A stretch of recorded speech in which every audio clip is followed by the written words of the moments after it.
आरव नाम का एक छोटा सा हिंदू बच्चा था। उसे हमेशा नई नई चीजें जानने का शौक रहता था।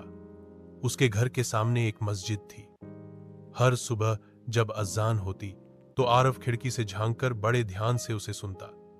उसे लगता मानो ये आवाज सीधे दिल को छू रही हो।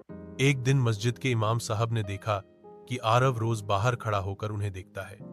उन्होंने मुस्कुराते हुए उसे अंदर बुला लिया। आरव ने पहली बार मस्जिद के अंदर देखा लोग एक साथ खड़े होकर नमाज पढ़ रहे थे। सब झुककर सजदा कर रहे थे। वहां कोई अमीर, गरीब या बड़ा छोटा नहीं था, सब बराबर थे। आरव ने हैरानी से पूछा, ये सब लोग ऐसे क्यों झुकते हैं?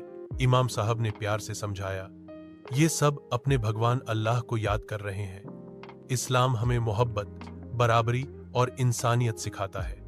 उस दिन से आरव के दिल में इस्लाम के लिए गहरी मोहब्बत और इज्जत पैदा हो गई। उसने समझ लिया कि असली खूबसूरती धर्म के नाम में नहीं, बल्कि मोहब्बत और इंसानियत में है।